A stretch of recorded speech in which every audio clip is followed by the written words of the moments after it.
Today, more than half of the world's population are living in cities or in urban areas, and that number continues to increase. And this calls for smart solutions, both to increase the quality of life for the residentials and the visitors of cities, but also for the economy and for the environment. And this is really not a one solution fits all. Different challenges and different needs within the cities makes it a solution that you really need to adapt to the prerequisites that you have and the challenges that you want to address. And it's a solution also for the city dwellers. In order to increase the quality of life, we need an increased cooperation between the private sector, but also the public sector, the municipalities, in order to give as good service as possible. And here to discuss this with us today, we have Olle Hamskär from Budbee, the Nordic Commercial Director. We have Johanna Engman, the former CIO of Stockholm City, today the CEO of Kista Science City. And we have Henrik Cederqvist, the founder and the CEO of Cuviva. Warm welcome to all of you. Thank you. Thank you. Thank you. Perfect. Very good to have you here. Let's start with you, Henrik. Cuviva, tell us quickly, what are you doing? So we have built a platform for remote patient monitoring. So we help caregivers and healthcare givers to give care to patients with chronic disease, and especially we focus on elderly with multimorbidities, typically persons and individuals who have the hardest time with maybe a number of sickness and problems, and many of those also is not having any digital identity, maybe not even email, or not have the chance to have bank ID, which is a login. So we provide a solution that we can give that out to a caregiver. So that could be everything from monitor the hardware, the medical IoT, over to the communication and the dialogue between the patient. So I would say IoT is a quite central part of your offering. We wouldn't exist without it. No. Okay. And I guess in the situation that has been now in 2020, it has been an even increased demand of your kind of services, being able to monitor patients and to do it on a distance. Yeah, I mean, it's really two sides of the coin. I mean, first of all, I mean the tragedy which comes with a situation, at least, but this also shows that we have to make this shift to actually go out and provide solutions for the one who have the deepest need and the most needs. But it's also showing us the light. It's possible. It's not that we have to wait. And I think that kind of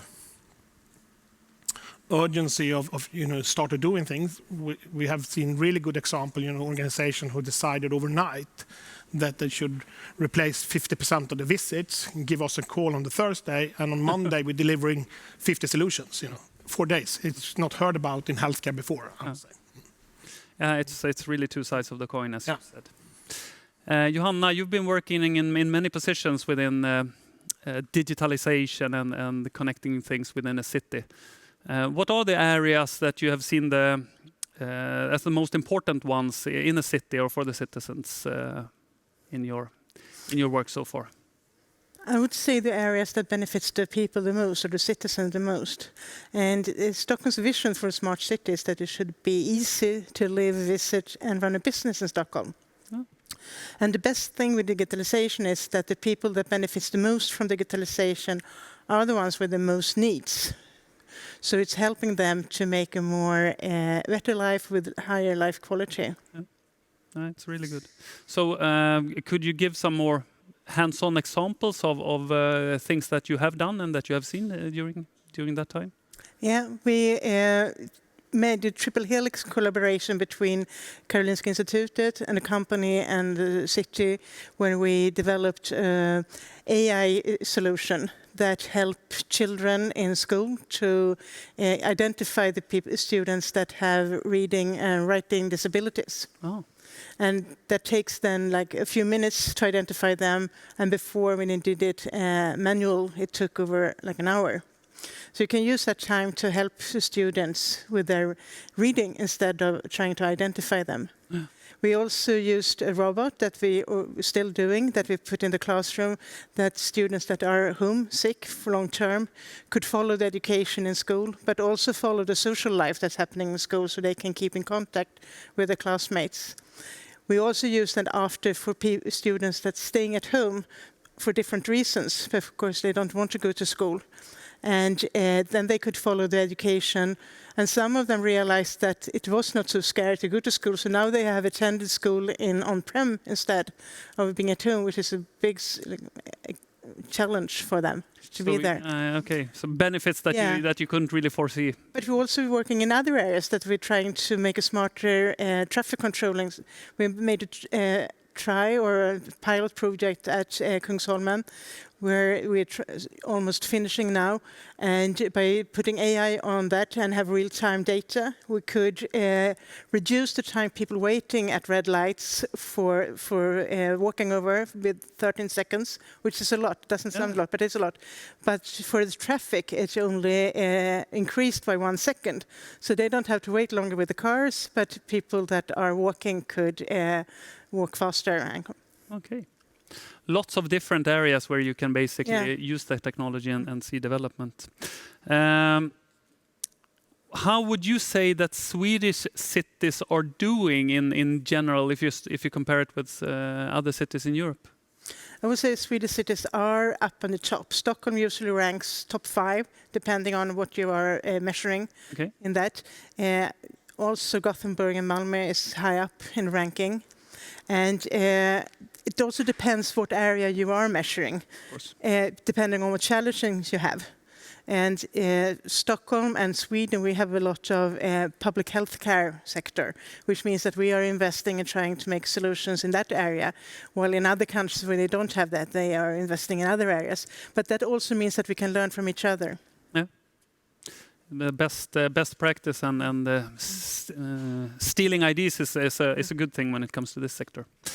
Olle, Budbee, this is a company I came in contact about a year ago for the first time, and you have been servicing me quite a lot since then. But please tell me, what is it that you are doing? So Budbee is basically a tech company working in the industry, the logistic industry. So we take care of the last part of when you or whoever shops online, the delivery. So either if it's to your home with Budbee Home, or if it's to a box, so with Budbee Box. So we try to do this in the most sustainable and convenient way possible, giving you an exact time when this delivery is happening with the most fossil-free options we can. Yeah. So this is, So the logistics industry, and I guess the whole situation with the pandemic has affected your industry quite a lot. I know that most of the e-commerce business have increased quite a lot, and people want to order home instead of going to the shops. How has this affected you, and how do you see that? What is your advantage compared to the old players in the logistics industry that you're competing against? I think our advantage, as we've only been around for 4 years, has been that we are always focused on the customer and also the sustainability. And also, using tech, and tech can scale quite good. So when we compare to these other players with our old legacy and so on, we can do it maybe, let's say, right from the start. So we can use a lot of fossil-free delivery cars, and we can use the tech to scale and meet huge demands that happens, for example, now with the pandemic, when everyone wants to have a home delivery. So that's been... And with the tech, how are you using IoT, and how is IoT a part of that technology? So home delivery was our first kind of core business.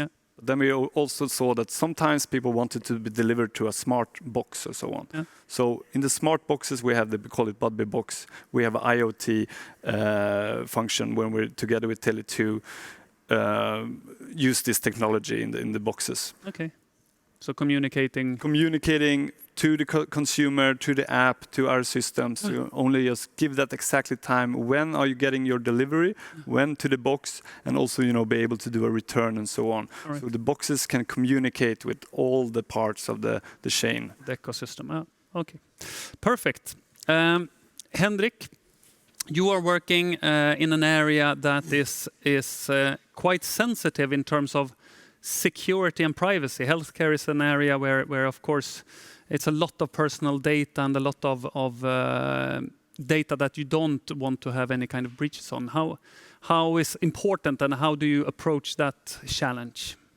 I mean, it's critical and it's a key what we're doing because I mean it's all about trust. If you want to move things to the home, you must make sure that the privacy is kept privacy.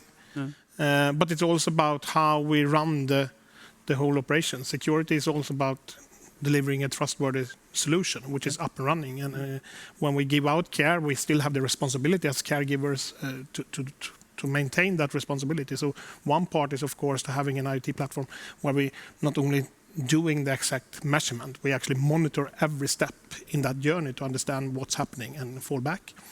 But more concrete, going to how we work with security is that, for example, any device, any medical device which we put into our system that could be developed with the partner or something we're doing are connected into a network. So we don't connect the personal data in the edge. We do that in the back end, where the customer owns the data. To just make sure that if something happens. But that's just a small part of the security because every step we want to take, we have to have the cybersecurity perspective and the privacy perspective to that. And it's a journey. I can understand. And the customer and the sort of the healthcare regions, etc. Is it easy to get the cooperation and the right understanding around these security and privacy concerns? I mean, you have to come behind the buzzwords, to really because I mean there is for sure. So really discuss and I mean it's first on the customer side.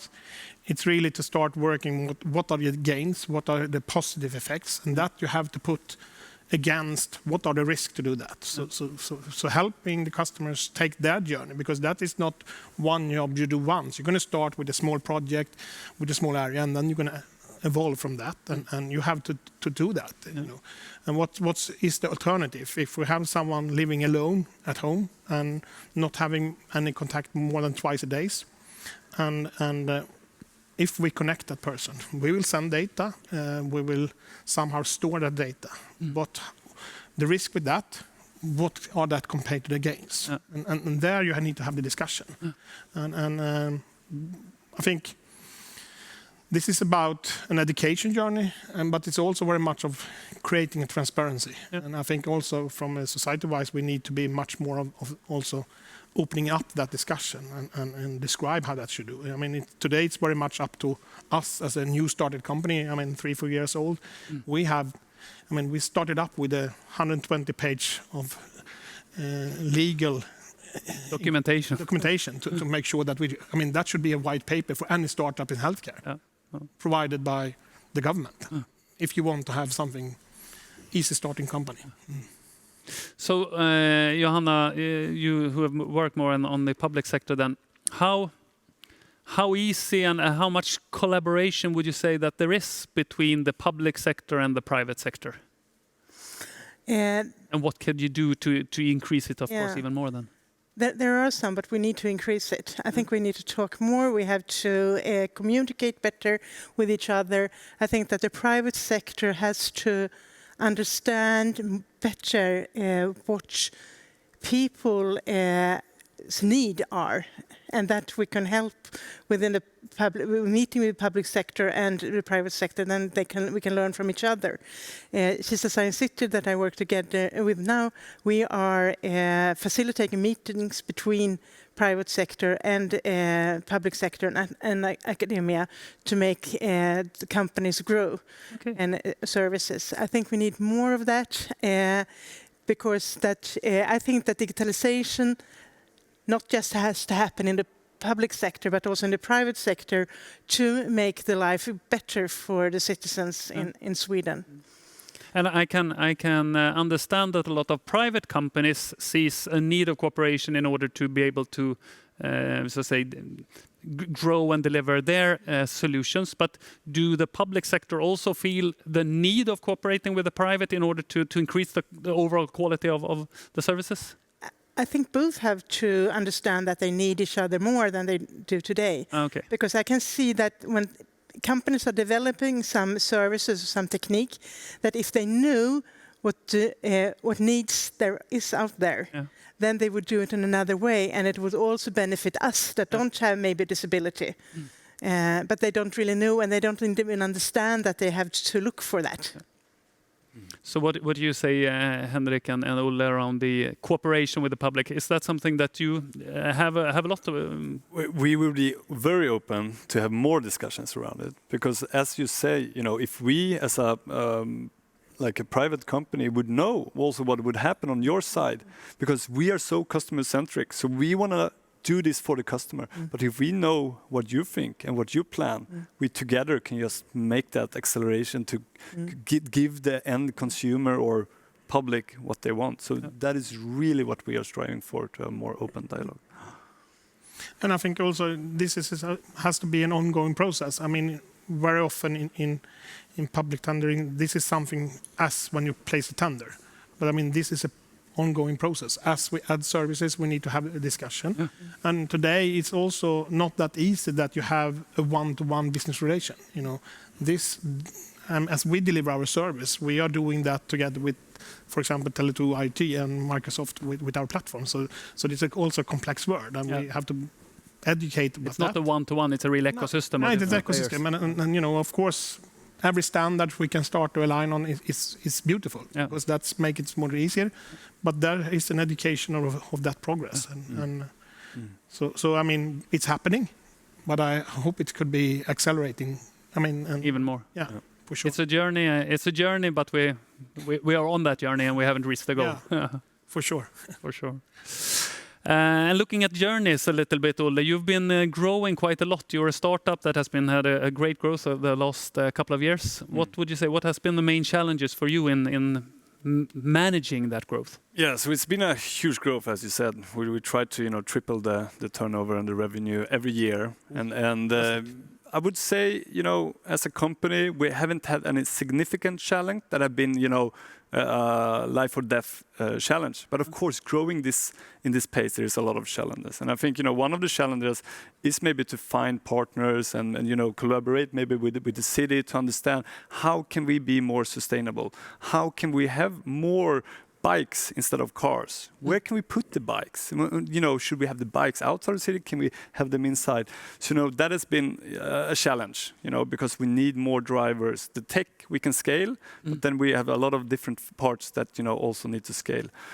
But I think we've been on a really good path, and if we can have more open dialogues around the city, I think we can reach a very sustainable, living smart city quite fast.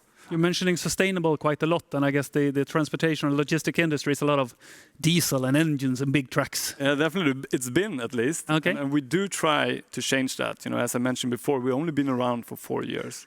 And we're trying to see it with new eyes. Like, do we really need to do it that way? And how can we do it differently? And together with, cities like Stockholm, Gothenburg, and Malmö, can we have more bikes? How many bikes can we have? Can we only have bikes? So right now we are only having fossil-free 100% deliveries in the major cities. So we are also switching all the heavy trucks onto fossil-free and also the pickups. So this will just speed it up really fast. And I think from tomorrow we will have 75% fossil-free. So together with the cities, the more we can do, the faster we can also reach this goal. And It's one of the main benefits of a lot of the digitalization and development going on, the fact that we can actually see that it is helping the environment and the sustainability. Definitely. So, it's super important. I mean, a smart city is not to do one thing, because we can increase quality, we can save cost, and we can save environment. There doesn't have to be. There's no conflict. No conflict. No. That's meaning of being smart for me. That's the best with digitalization, that it meets all these three needs, and not much other things do that. As long as you can get it going and really implement it and get the effects. Put the problem on the table, share the problem and view it from different. The tech can do many things, but we cannot do it alone. It has to be combined with people, it has to be combined with users. And I think all the cities are there for the people in it. And I think, if we listen to the people, see what do they want? Do they want sustainable cities? Do they want smart cities? And if everybody collaborates a little bit more, I think we can reach that really sooner than later. Henrik, as you said in the beginning, your solution is quite built up and totally dependent on the Internet of Things, IoT. What advice would you give to a company that wants to launch some kind of a connected digital service or offering on the market? Anything special that you have learned during your time here with Cuviva? I mean, it's so many things, but I mean, for us, it have been very concrete to describe what you want to do, what are the gains for doing that, and how would you implement that. So everybody around that journey, the customer, the users, the patient in our case, have to somehow buy into that. And there is no solution which fits everyone. That has to be tailor-made, but you have to be very concrete. Okay. Very fast, go beyond these fluffy words, and really talk about what are we doing and how do we do that. I mean, in our company, 95% is tech, but we never talk about the tech.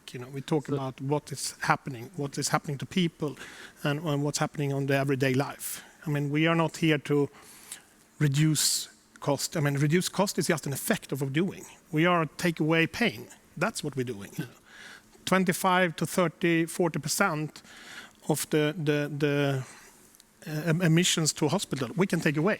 That means suffering we take away. But we save money, we save environment because we don't have to have people go around. But the key is what's happening to the patient. And that will, of course, gain the working environment for the nurses and the doctors working with that. And us as relatives and So your experience is basically that the challenge is more in getting the understanding and getting the different players together to solve a problem and so to say to make sure that the market understands the value rather than the technical aspects itself. Yeah, and start to do things, because I think we all share the long-term goal. It's no interest of conflict there. But how do we start today? We don't have to wait tomorrow. We can already start today. There is solutions out there. It's possible. It will not be perfect, but it will definitely be a better day than we have the day before, and then we can continue from there.